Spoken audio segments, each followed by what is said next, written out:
você. André. Então, qual que é a nossa ideia agora? É a partir desse lagrangiano quadrático livre e calcular a equação de movimento para. Na equação de movimento a gente vai explorar essa antissimetria e simetria por pares em tensor. Essa é uma propriedade importante que vai ter que lembrar. E para se tornar um pouco mais didático, mais simples, o que eu vou fazer é analisar cada deles separadamente.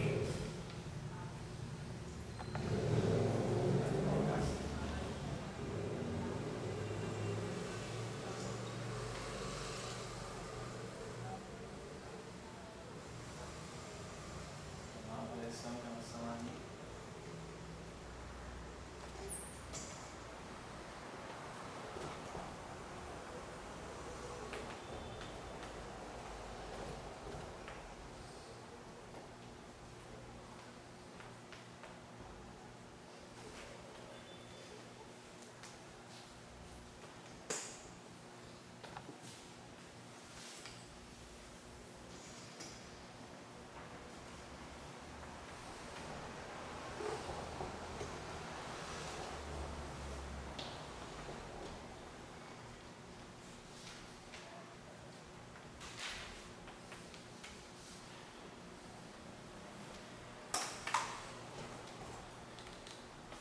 Vamos lá. Então, primeiro termo. O que me interessa, na verdade, é só esse F menino background, fez um F menino. Então, depois a gente pega as constantes, a variação F menino no background, F menino. Ficaria como o F do background não depende do AMI, a variação passa por ele direto. Vezes a variação do F menino. Então, tem F menino background vezes AMI, variação do AMI, menos AMI, variação do AMI.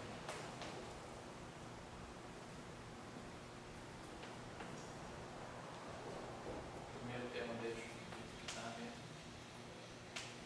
Fim. Demi. Variação do AMI. Menos.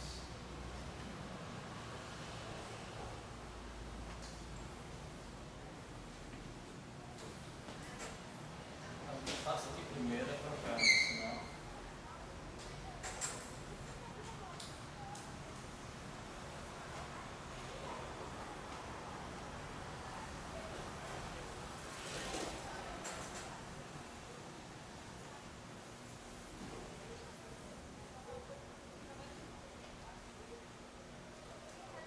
O que a gente faz primeiro é trabalhar com esse segundo termo, né? Menos. Então, o que eu fiz aqui, eu coloquei o menos e troquei o sinal F menino, que é simétrico. E daí eu faço uma redefinição de índice, né? Mi, trocando com Mi. E daí o que acontece, esse termo é igual a esse termo aqui. Você trocando com Mi. Então, eu tenho no final do dia 2 vezes F do background mini demi variação vai. Essa é só para eu perguntar. O que eu estou fazendo é, eu vou variar, Aquele seu. calcular a equação de movimento e primeiro eu estou calculando esse termo aqui. Depois eu multiplico por menos meio esse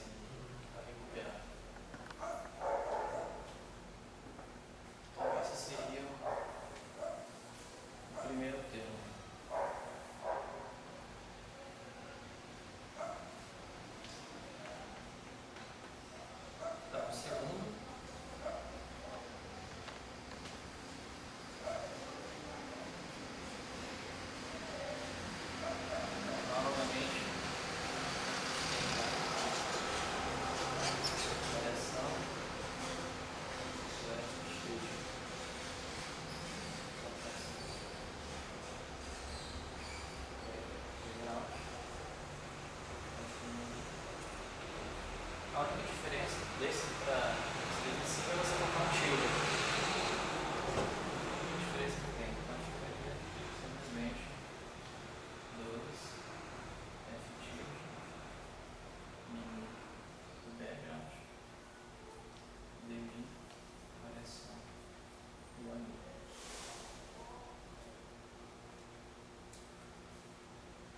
Então esse seria, se eu multiplicar por menos meio de C2, seria o segundo termo.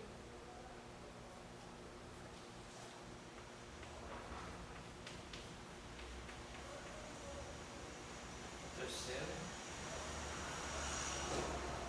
eu acabei colocando na sua cor menos 4 C1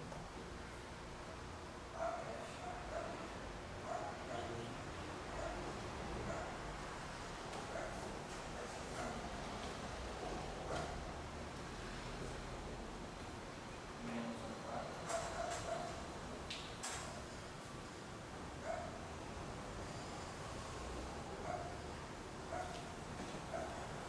esse é F mini, esse é F mini,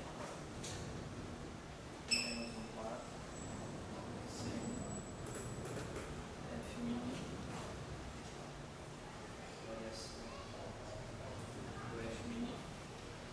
O que acontece é esses dois termos são iguais, basta apenas baixar os índices e subir do outro.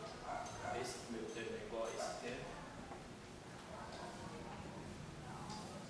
fica menos meio C1, colocação F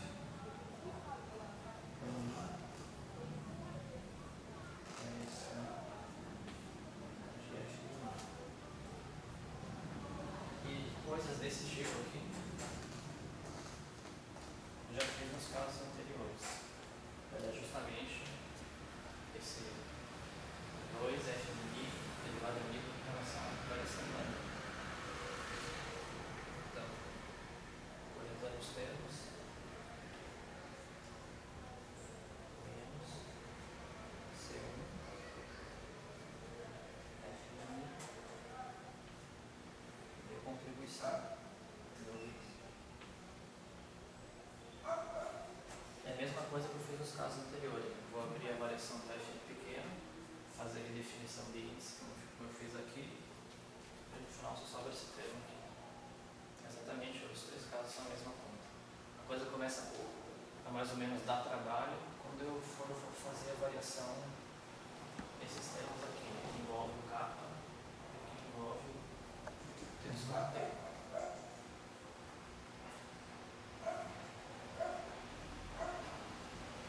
Eu vou ter que apagar essa novamente. Deixa eu ver se dá pra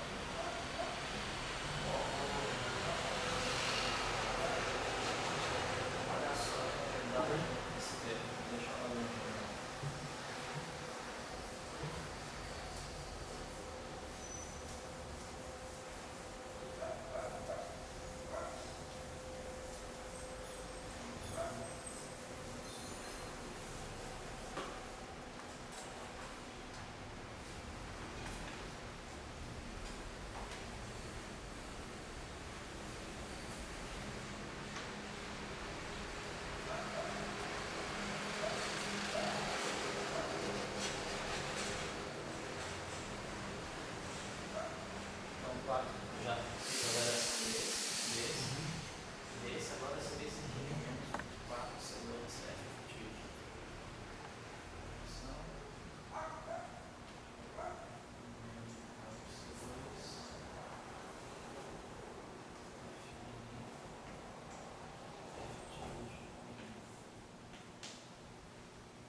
que você calcula o teu dual, por exemplo, F 0i, ele é BI. Então, você vai decompondo e com o fator meio aparece já com o fator afogado aqui. E daí vem aquela dualidade, você manda o campo elétrico, o campo magnético e o BR menos zero. Então esse fator meio está aí. Mas eu acho que a própria definição de dual tem esse fator meio. E você está fazendo duas formas. Porque, na verdade, é 2 fatorial. Se você for uma 3 forma, teria 3 fatorial. É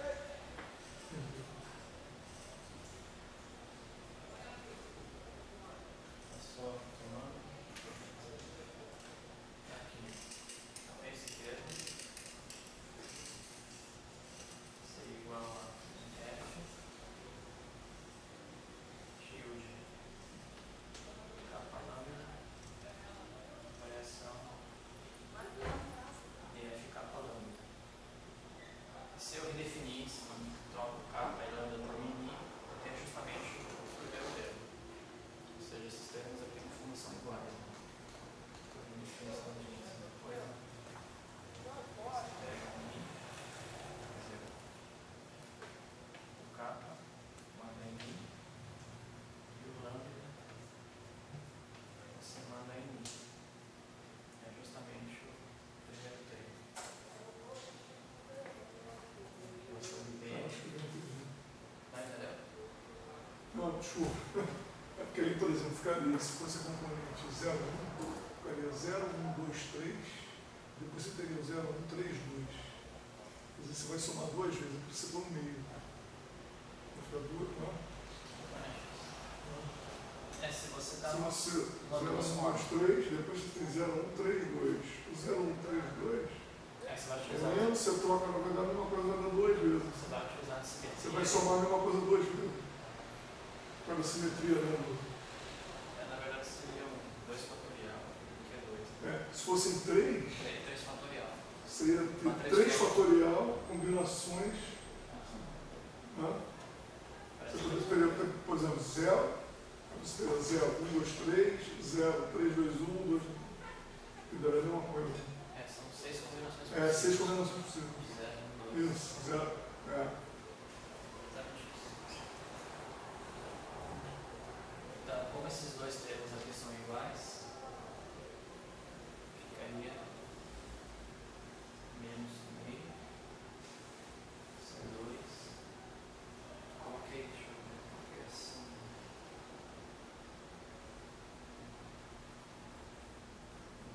F tilde mi,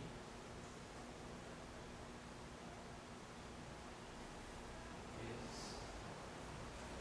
variação de F mi. Novamente, você vai abrir o F mini utilizando a simetria do tipo.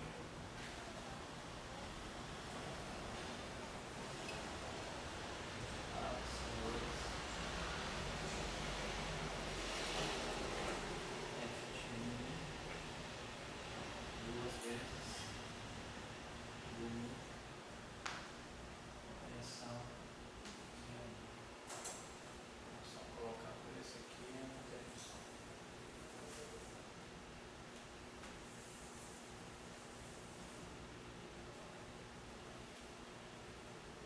Então, esse aqui é a variação do segundo termo. Claro que depois eu vou ter que fazer umas integrações por partes para jogar essa derivada aqui e ficar ali só a variação do anel.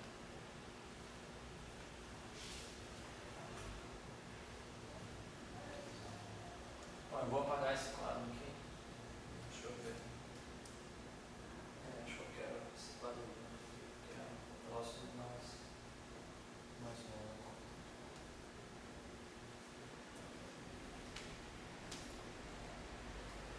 Então depois é só, a gente tem que multiplicar por menos meio de C1 aqui, menos meio de C2 aqui. Coletar os termos, somar todos.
variação passa pelo capa.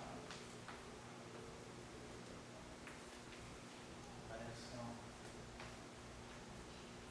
do F medir. Capa lambda. Também vai dar igual, né?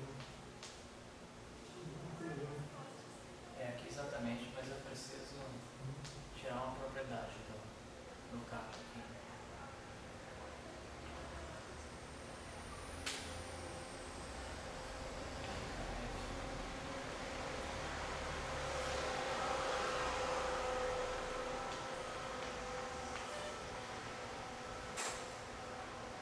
Vamos lá, nesse termo aqui.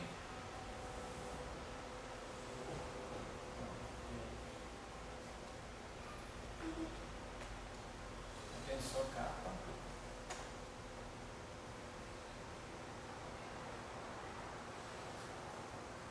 Mini capa lambda. Pela definição, ele é simétrico na troca de pares. Ou seja, se eu troco o mini por capa lambda, eu boto capa lambda aqui, mini aqui,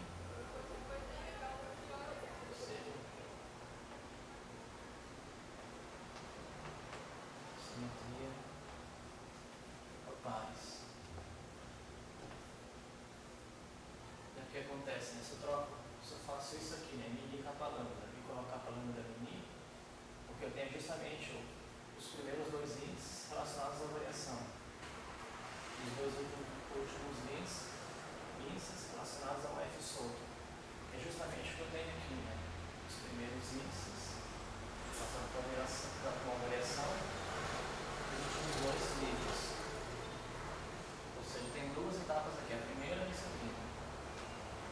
Vou fazer a troca por pares, que é uma simetria do tensor. E segundo, depois eu faço capa lambda, redefinição de índices.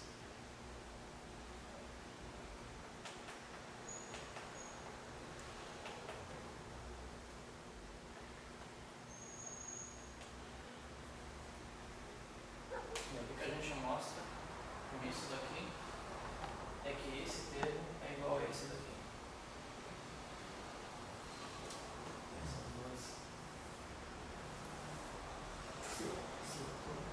Tá vendo? Você primeiro troca o par, no K, depois você muda o nome dos índices, né? É, exatamente. Primeiro troco o par, mini para capa lambda, depois eu faço capa lambda virar mini. Mini, aí define, aí dá, vai É igual exatamente esse termo aqui. Esse tá o termo.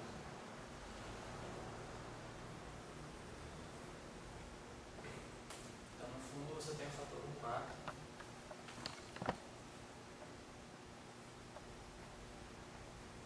Capa do background.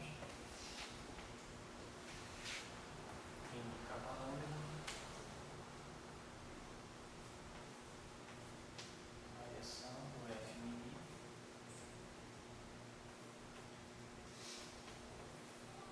F capa lambda.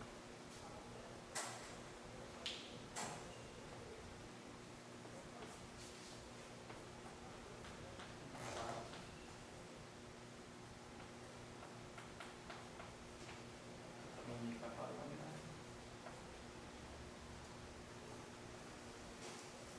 Mini variação do ANI. Menos mini variação do ANI.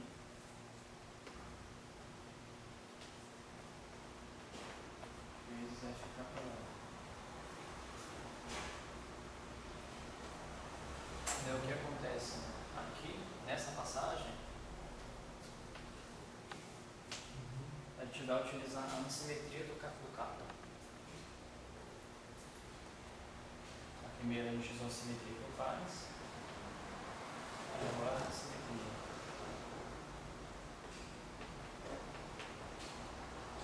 A simetria, eu estou querendo trabalhar esse termo aqui. A ideia é mostrar que esse termo é igual a esse termo. Esse é igual a esse. Então a gente tem o nosso capa mini, capa lambda do background, ele é menos, capa, mini, capa lambda do background. Ou seja, quando eu pegar esse capa e contrair com esse segundo termo, eu utilizo a simetria e redefino os índices de novo.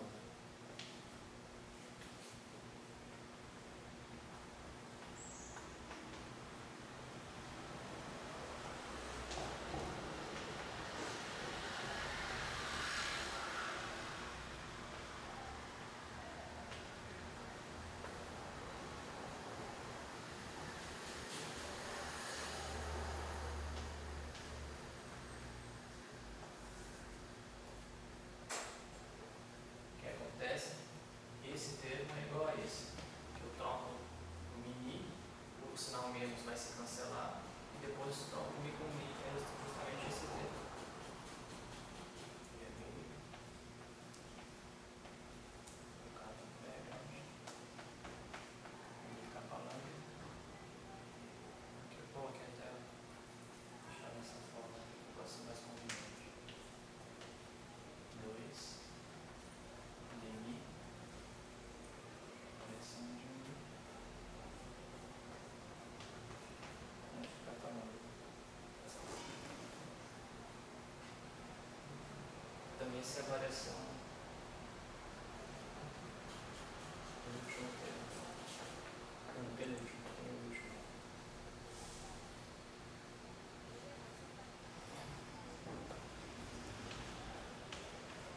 O último.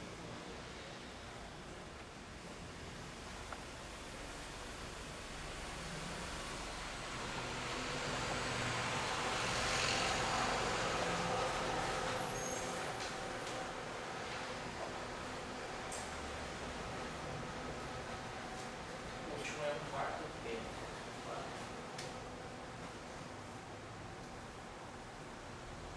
D, capa lambda, background. F mini, F tilde. F mini, F tilde, capa lambda. Agora dá uma variação de cada um deles.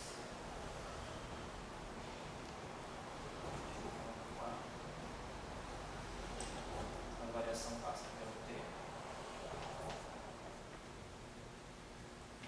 Variação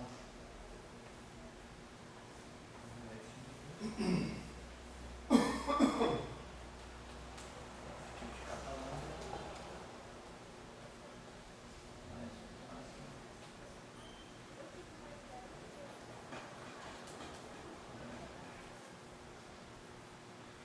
F mini,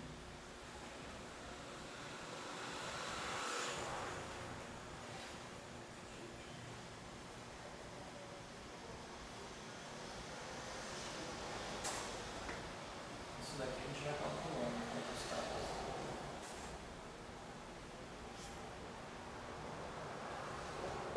Aqui é no fundo, isso daqui é explorar a simetria do mini. Capa.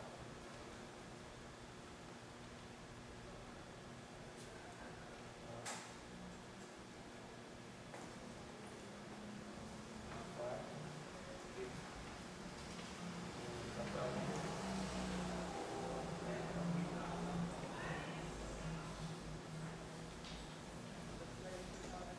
É a mesma conta que a gente fez aqui, né? Porque tanto o T quanto o capa tem as mesmas simetrias por par e simetrias, antissimetria no índice. Então esse primeiro termo é repetir essa conta aqui só trocando capa por T.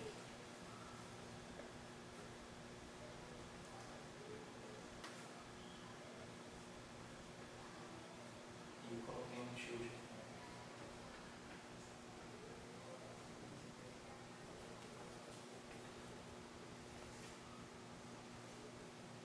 O segundo termo, o que eu faço é, tem que abrir o tilde aqui.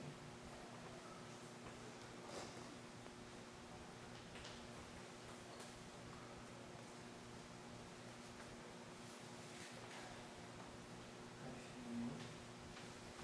mini,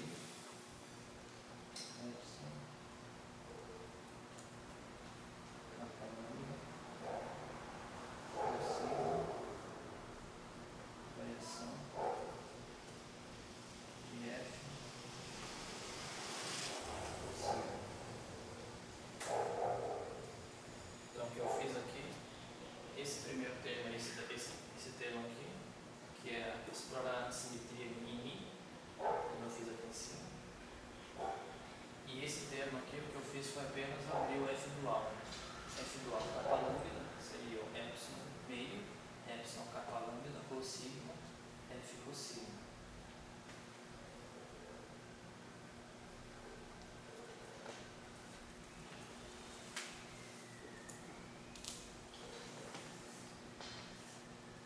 E esse termo aqui, se a gente explora a simetria em capa lambda, posso melhorar esse termo aqui, com relação a F pequeno.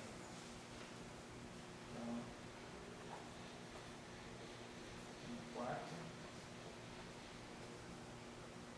tem background, capa lambda, F1,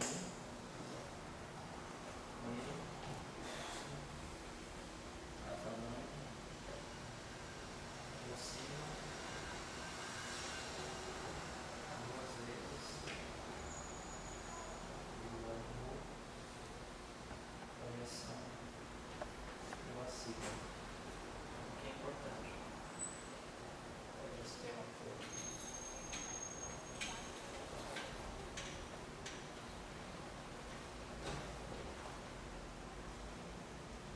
Então, isso aqui eu utilizei a simetria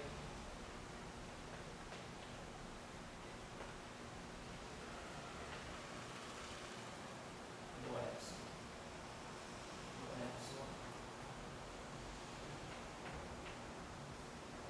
Capa lambda possível. Então, eu tenho esse termo, deixei ele no lado. E nesse termo aqui, eu vou abrir o F mini, termo do derivado do A, e utilizando a simetria, o nosso dos dois termos menos o outro é igual. E aparece de novo esse termo, 2 derivado da variação. Só que esse termo que é o que a gente tem que trabalhar um pouco mais com ele, porque se você notar todos os casos em que eu tomei a variação, por exemplo aqui, aparecia sempre variação do A mi. Aqui variação do A mi. Aqui, esse termo aqui, novamente, né? Variação do A mi. Aqui, variação do A mi. Como eu quero colocar a variação em evidência, esse termo aqui está ruim, é variação do A sigma. Então eu vou pegar esse termo do outro lado, trabalhar ele separadamente para fazer uma redefinição de índices, para que eu faça com que esse sigma vire um ni. E se ele virar um ni, eu posso fatorar todas as variações e ter a equação do movimento final. Então é isso que falta assim para... Isso é uma rodinha.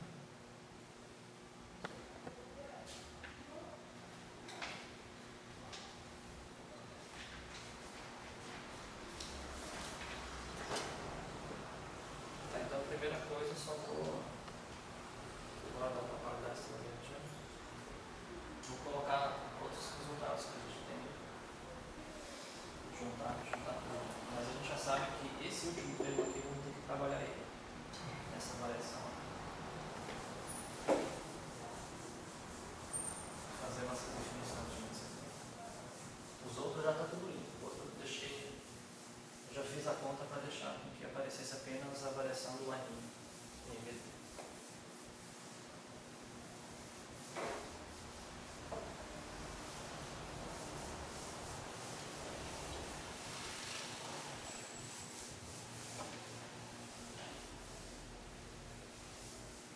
Tem que ficar claro também que nessas contas que eu estou fazendo, em nenhum momento eu assumi que o background é constante. Ele pode variar na posição.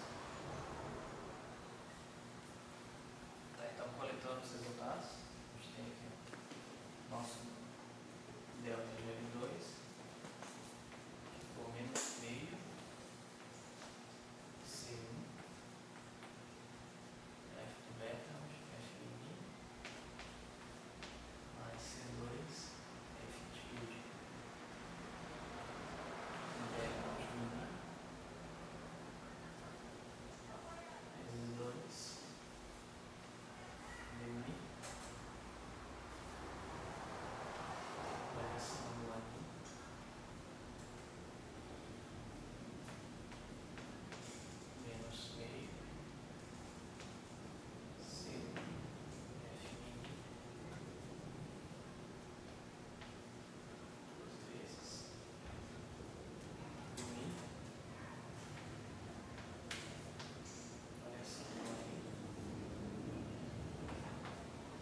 ter os índices do epsilon e do f. E aqui eu fiz a troca, né? O mi virou rho, o mi virou sigma e o kappa lambda eu tive inalterado. Agora, se eu utilizo nessa segunda etapa aqui, novamente eu vou explorar a simetria por pares do T. Simetria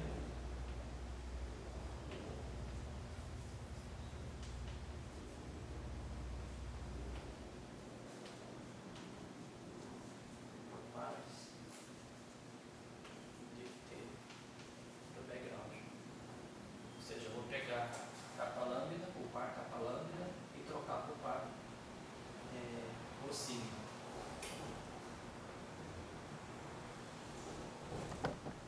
Que é a final. Resposta final.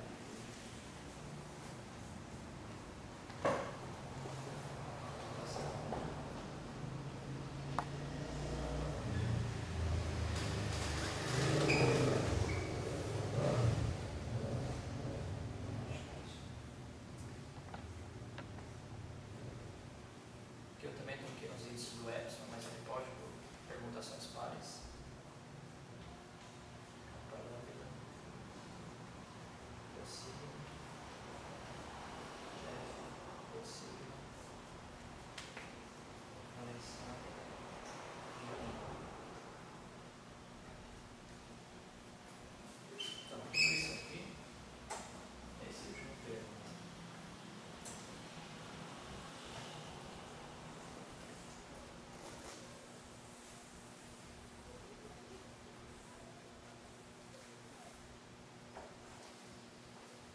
Agora que eu já tenho bastante movimento, né? Só eu pegar a derivada de todos esses termos aqui, colocar uma integração por partes, vai compensar o sinal e ficaria com todo o movimento.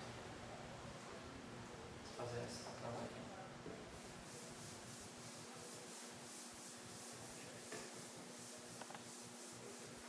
O único termo que realmente era mais complicado era esse último aí, porque ele tinha uma variação em relação a sigma e não em relação a i. Então eu precisei colocar ele em relação a i.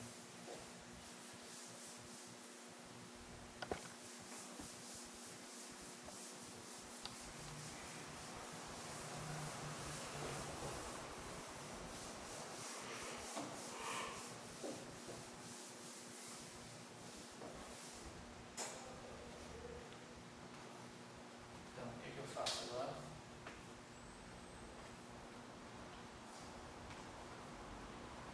Aqui já fazendo, desprezando os termos de superfície, o que você tem é dmi. Isso aqui é importante, só um comentário. Quando eu peguei essa derivada aqui e fiz a integração por partes, note que eu não tirei o t aqui, né? Ou seja, essa derivada pode atuar no t, porque o t a princípio não é constante. Pode ser constante no caso particular, mas em geral não. Então, tratando os tensores de background como sendo possível, tendo variações na posição. Tá? Então, nesse caso aqui também, quando eu pegar essa derivada aqui e fazer a integração por partes, a do dmi pode atuar no C1, se C1 não for constante. É isso que eu estou querendo dizer. Estou fazendo a integração por partes no primeiro, C1, F do background, mais C2,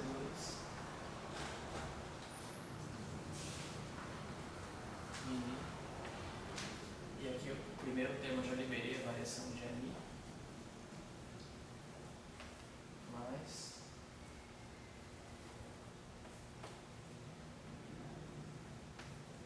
mi, C1,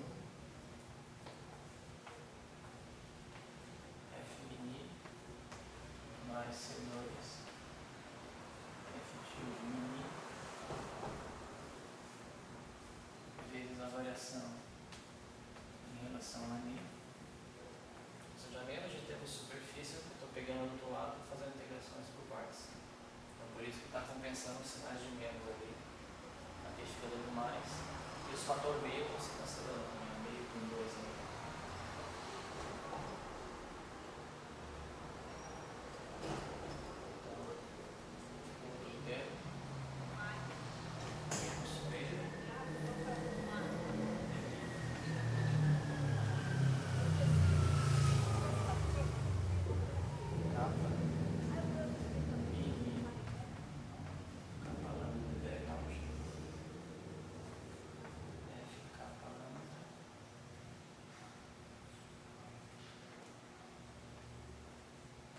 Mais D mini capa lambda F tilde capa lambda de aparências S mini e o último termo menos 1/4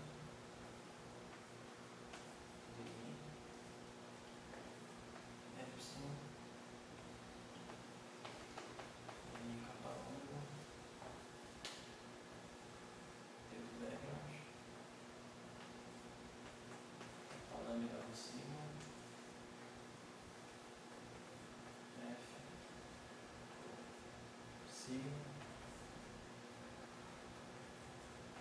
variação de anil. Esse aqui é a nossa variação a menos de tempo de superfície.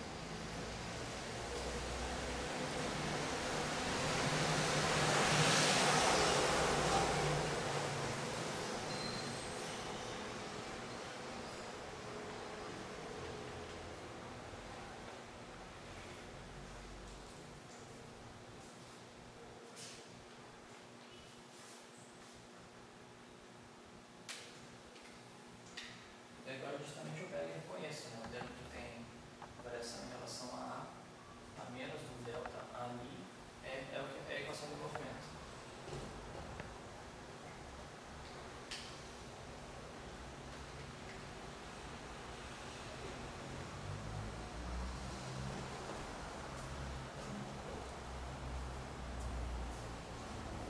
Aqui já está um passo da resposta.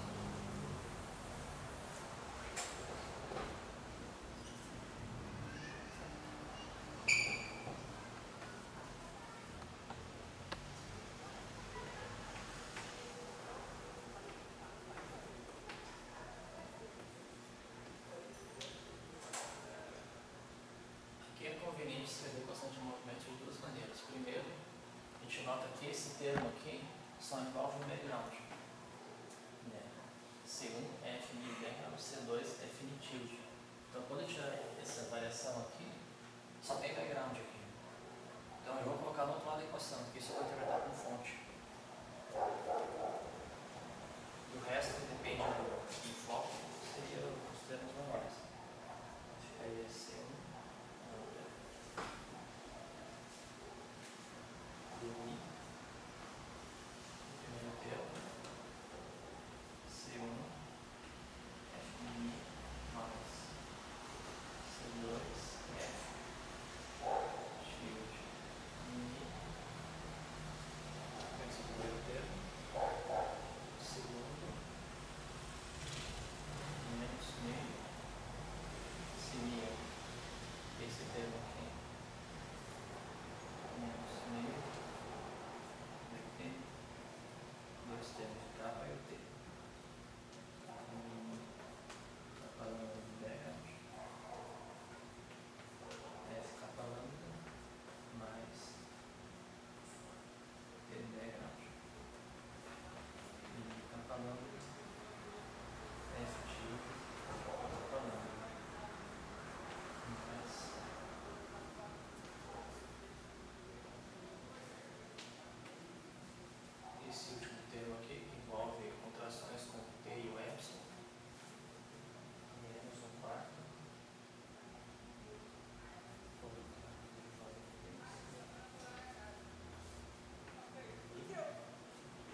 esse primeiro termo aqui, como eu disse, a gente interpreta ele como fonte, porque não envolve F.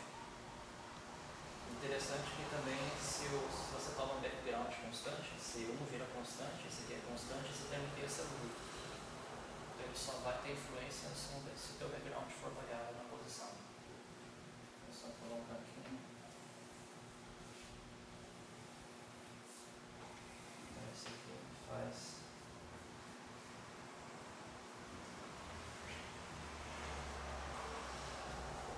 papel de fonte. Uma fonte relacionada ao background.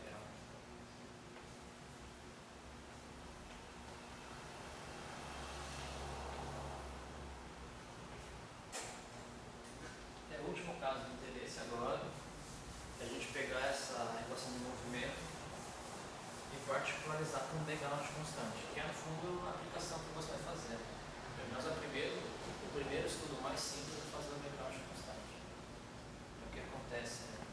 As derivadas podem atuar, mas as derivadas passam direto no C1, que é constante, passam direto no C2, passam direto no K e no T. Esse termo que fica igual a zero, a equação fica bem simplificada.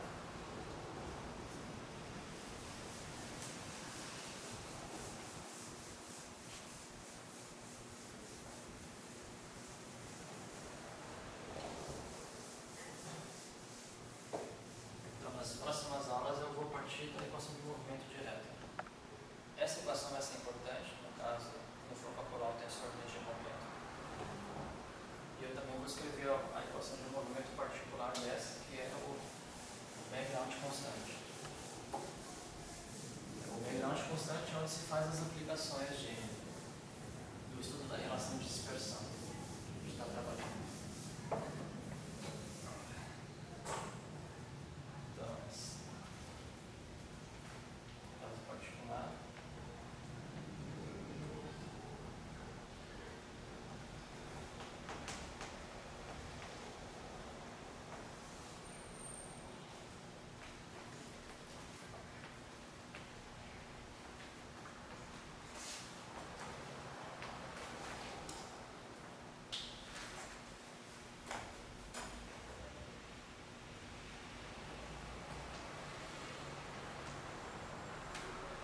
Se o campo externo é constante, fica simplesmente C1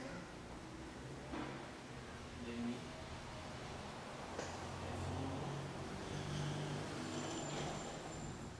menos meio no K, a derivada passa no K, background, capa lambda,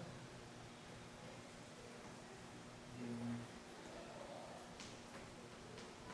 F capa lambda, menos meio de T, background,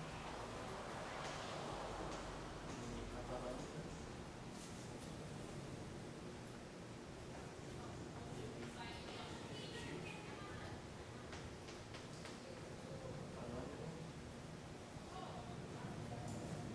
mais o último termo, quando veio menos um 4,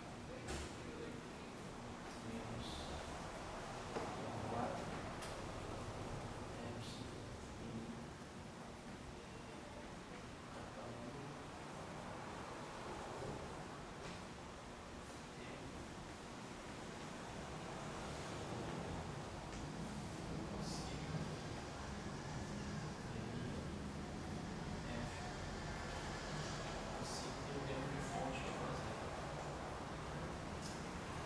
aqui tem um pequeno resultado também que a gente utilizou. Se você observar, não apareceu o termo envolvendo C2. A gente pegou a derivada, o C1 é constante, passou por C1. Depois eu teria que pegar a derivada, passar por C2 e atuar nesse termo aqui. Mas é evidentemente único, que eu vou mostrar agora.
campo externo é constante, em nenhum momento a equação de movimento é influenciada por C2. Essa é uma primeira informação. E C2 está relacionado com a... Lembrando, C2 ele era a derivada do Lagrangiano com relação a G do Degrad.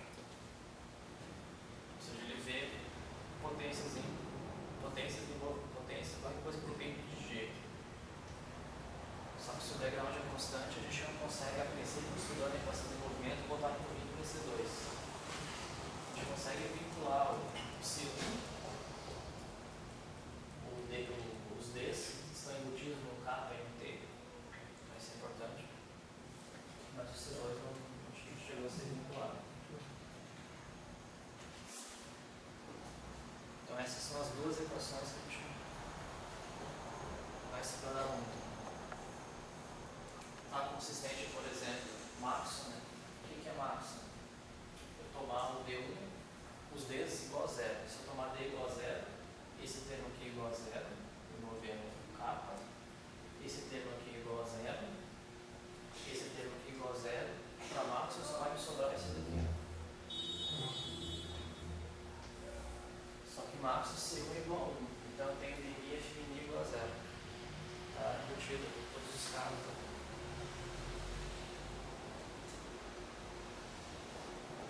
Agora, só para ilustrar e finalizar, isso eu vou fazer na próxima aula, mas vale a pena colocar o resultado, talvez quem está em casa queira reproduzir, tentar reproduzir, que a gente aplicar. Posso apagar isso aqui, eu vou trabalhar com o caso do Sanji. A equação que eu estou pagando agora de movimento no caso geral, eu vou utilizar ela no estudo do tensor de energia momento.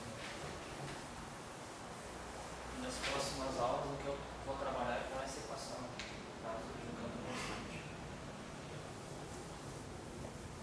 E o que eu faço é botar um campo magnético, que é a situação assim, mais experimentalmente viável. Isso aqui é um campo intenso, um campo magnético intenso, que é um campo elétrico. Mas dá para... Você consegue mapear o caso elétrico se você resolver o caso magnético.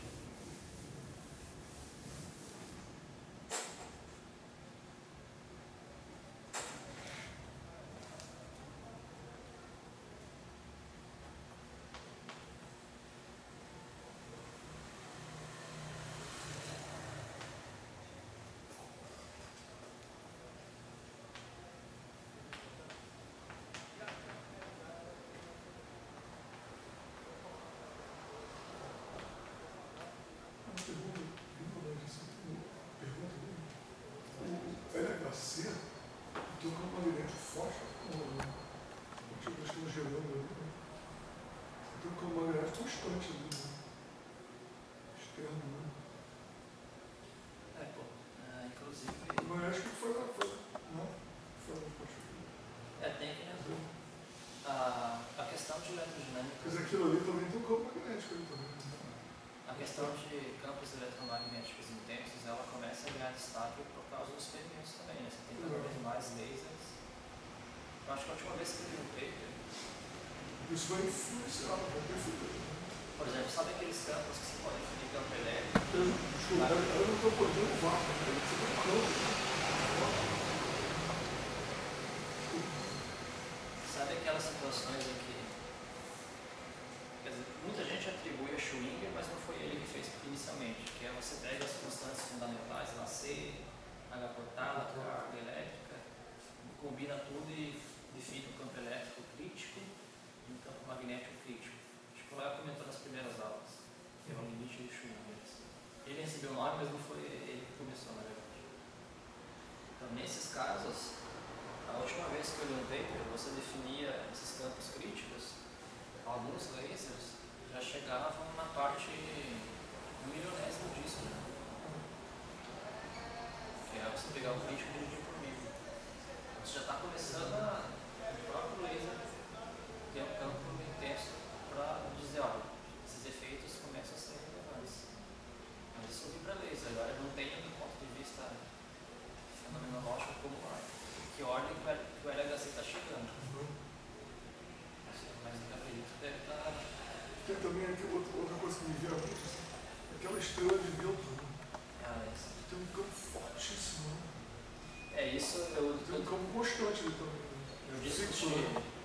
direção do. Acho que. Direção do eixo de rotação.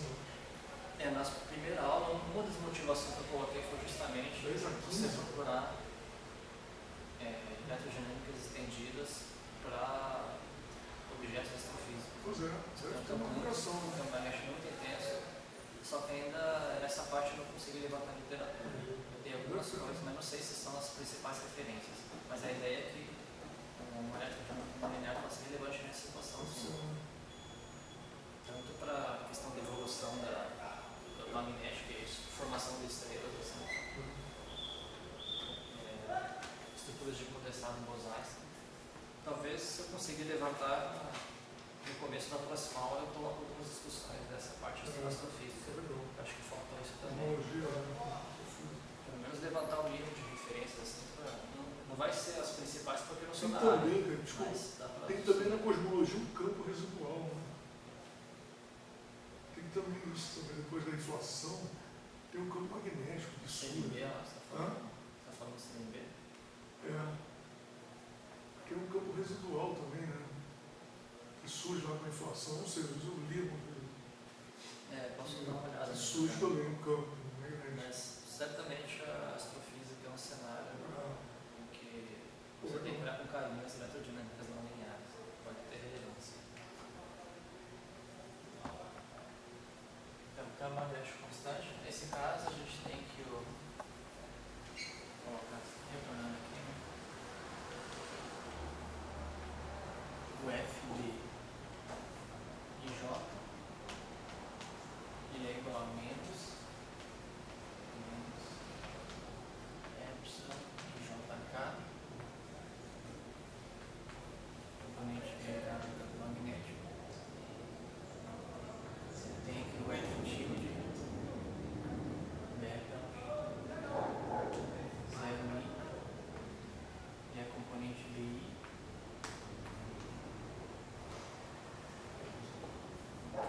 O FB 0i igual a 0 também é componente do dual é igual a 0 em J. Isso aqui está relacionado ao campo elétrico. A gente está tomando como sendo duro nesse caso. Ou seja, dessas relações a gente vai ver que aqueles tensores vão simplificar bastante. Então, o que se tem, isso aqui eu vou fazer separar mais detalhes, eu coloquei nesse programa de dados.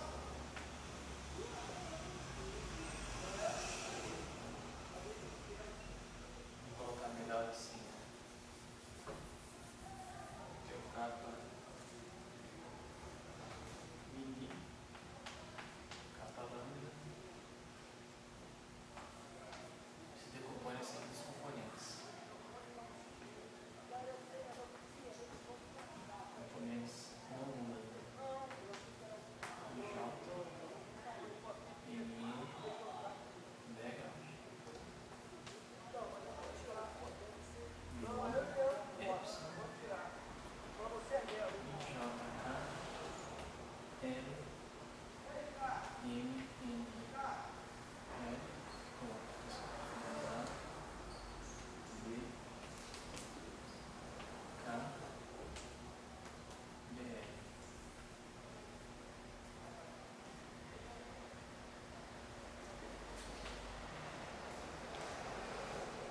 onde aqui esses latinos vai de 1 a 3, 1, 2, 3, IJ, IN, 2, 3. E o outro tensor que sobra é o 0i, 0j, e ele fica dado em termos do D2, D2 e DJ.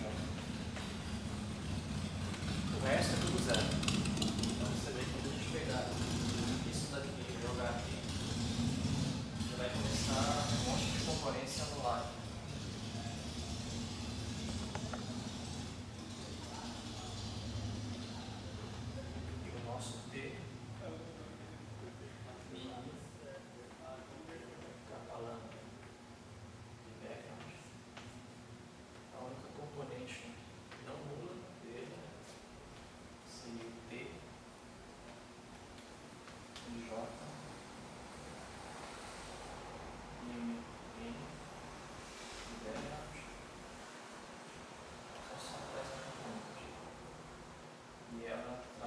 informação do D3. D3, epsilon, JK, epsilon, I, IN,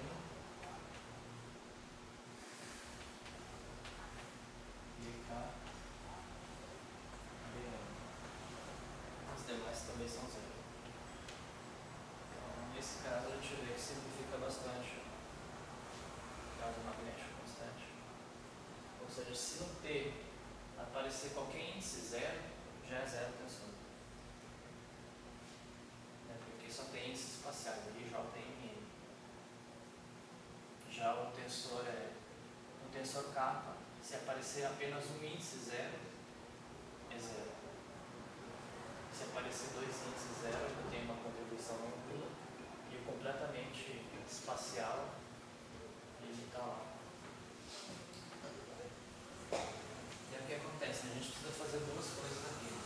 Essa é a nossa próxima aula. Que é tomar um I igual a zero, vai dar uma equação, e um I igual a I vai dar outra equação.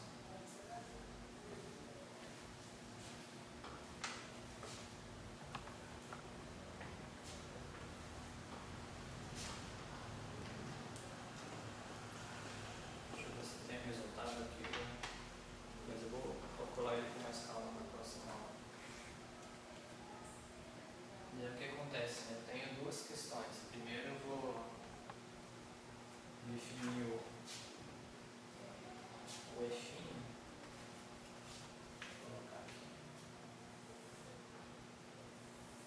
Eu tenho o campo magnético externo, mas eu vou, para análise de relação de dispersão, é conveniente a gente escrever o fóton em termos dos campos elétricos e magnéticos, para análise de dispersão. Então o que eu faço é tomar o meu F', 0I, como sendo a componente do campo elétrico, e isso aqui do fóton agora, não mudei, o F de J como sendo menos epsilon e JK, e o B campo magnético do fóton.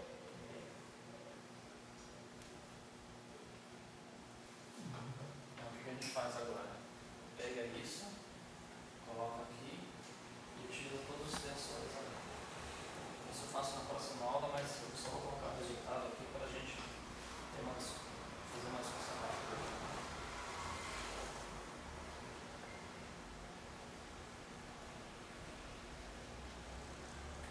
Duas equações. Então, primeiro caso igual a zero.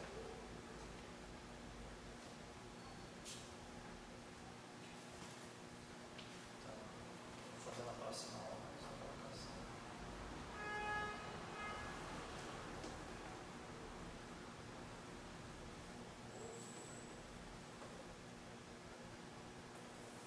Então, a gente tem, se o I for igual a zero, você tem C1 divergente do E mais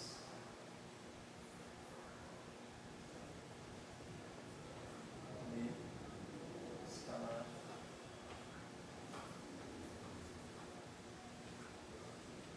de 2 divergente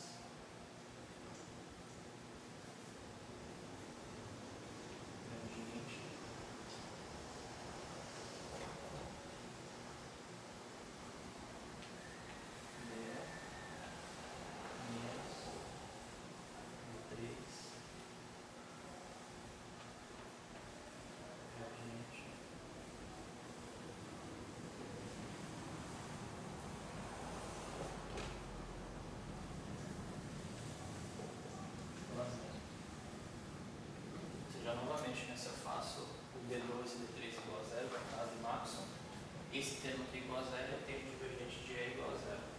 Sim, igual a 1. Esse termo que a gente faz, toma um produto escalar do campo externo com o campo elétrico. Aqui é um escalar, daí se torna um gradiente E do gradiente você toma o produto escalar como B externo. Então esses casos aqui vão começar a alterar o nosso... vai trazer componentes paralelos do campo elétrico em direção de propagação. Você não vai ter mais aquela questão de que são ortogonais ao capa. Você vai ter projeções de direção à capa também nos campos elétricos. Só componente ao longo do Ezinho? Você entendeu a interpretação ou o resultado? Interpretação. A interpretação é a seguinte: primeiro, eu tenho o produto, vou pegar o meu campo elétrico e ele vai ser projetado na direção do campo magnético. Daí eu tenho o gradiente e o produto escalar como B. O que eu estou querendo dizer é que quando, no caso de Max, o que é? Você tem o teu capa e as ondas são os campos elétricos ortogonais à capa. O que acontece se eu coloco o campo externo? Eu vou trazer componentes nas direções de propagação também. É isso que está acontecendo aqui.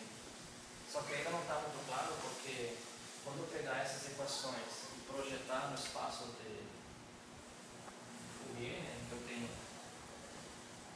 N aí. Você vai ter um grau de liberdade a mais, né? Exatamente. No original. Quando eu fazer as decomposições em termos de ondas planas e começar a pegar capa, fica mais evidente. Entendi. Pegar essa equação e...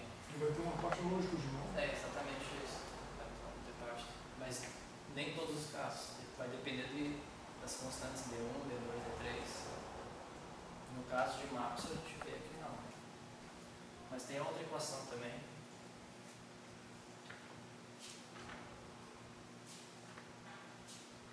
Você pode interpretar como uma massa? Não, aqui eu acho que não vejo nessa interpretação. Não, o que pode Isso acontecer... um vetor que se compara tem massa e tem um componente no estudo alto. É, o que pode acontecer é o Quando seguinte... tem massa zero é que você consegue eliminar e só ficar com duas. É o resultado parcial ainda, mas a gente vai ter que calcular a equação para μ igual a I. Vai obter uma outra equação que eu não vou botar, não esqueci o papel. Mas vai me dar uma outra equação e quando eu começar a inteirar essas equações, eu vou tirar a relação de dispersão. Sendo uma coisa que a gente pode classificar assim, né? Ômega, ou sendo ômega, depende de C1. D1, D2 e D3. Não aparece C2 porque C2 é uma função da equação do movimento. E se a gente ver essa relação de dispersão, ela tem vários modos. Um deles é o fóton sem massa e também vai ter a possibilidade de fóton massivo. Explicando isso lá para o orgamento. Se a tua eletrodinâmica tem integral linear, você pode ter um termo na direção longitudinal. Tá. Estamos aí. Mas isso aqui não tem um tempo ainda. Primeiro a gente tem que chegar nessas duas equações aqui, projetar elas no espaço de ondas planas. Né? Você vai pegar o teu Ezinho, o teu EB, colocar em termos de ondas planas e começar a ver os capas ali trabalhar.